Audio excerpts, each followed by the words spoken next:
चांद रात की रौनक अपने उरूज पर थी। पूरा घर रोशनियों से जगमगा रहा था। बच्चे खुशी से खेल रहे थे। कहीं चूड़ियों की खनक सुनाई दे रही थी तो कहीं सिवियां पकने की खुशबू फैली हुई थी। उसी घर के कोने में 17 साल का अमान खामोशी से जूते साफ कर रहा था। अमान कई सालों से उस घर में काम करता था। उसके वालिद कभी उसी घर के माली थे, मगर उनके इंतकाल के बाद अमान ने कम उम्र में ही जिम्मेदारियां संभाल ली थीं। घर वाले उसे नौकर कहते थे, मगर अमान इस घर को अपना ही घर समझता था। वह घर के बच्चों के साथ हंसता, उनके काम करता, बाजार के चक्कर लगाता और हर ईद पर सबकी खुशियों में खुश हो जाता था। हालांकि उसके अपने लिए कभी नए कपड़े नहीं आते थे। अमान भाई, जरा ये लाइट्स लगा दो, अहद ने आवाज दी। अमान फौरन मुस्कुराते हुए कुर्सी पर चढ़ गया और जैसे ही उसने लाइट्स जलाईं, पूरा आंगन जगमगा उठा। बच्चे खुशी से तालियां बजाने लगे और अमान खामोशी से उन्हें देखकर मुस्कुरा दिया। रात को बड़े साहब शॉपिंग से वापस आए और ईदी और खर्चों से भरा एक मोटा सा लिफाफा मेज पर रख दिया। सब लोग अपनी बातों में मशगूल थे कि अचानक बड़े साहब की आवाज 10 पूरे घर में गूंजी, लिफाफा कहाँ गया? घर में अचानक खामोशी छा गई।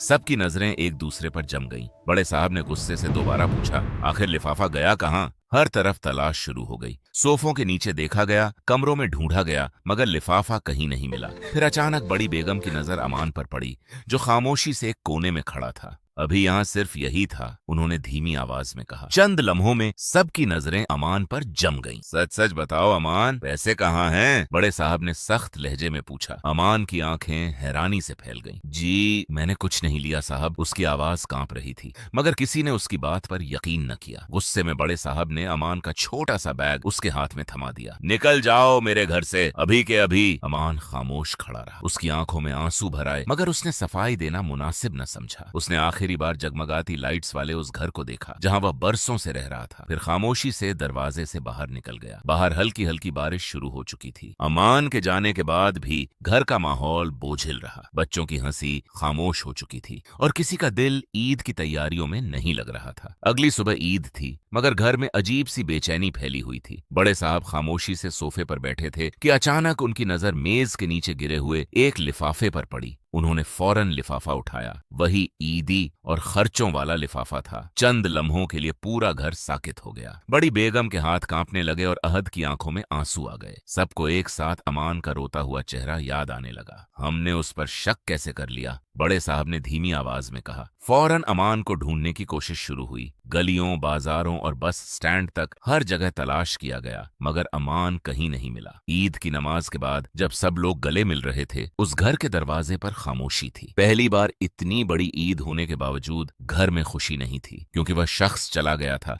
जो सबकी खुशियों में सबसे ज्यादा खुश होता था। कभी कभी एक गलत इल्जाम सिर्फ किसी इंसान को नहीं, बल्कि उसके दिल को भी हमेशा के लिए तोड़ देता है। अपनों की कदर उस वक्त नहीं, उसके जाने के बाद महसूस होती है। अगर कहानी ने दिल को छुआ हो तो चैनल को सब्सक्राइब जरूर करें।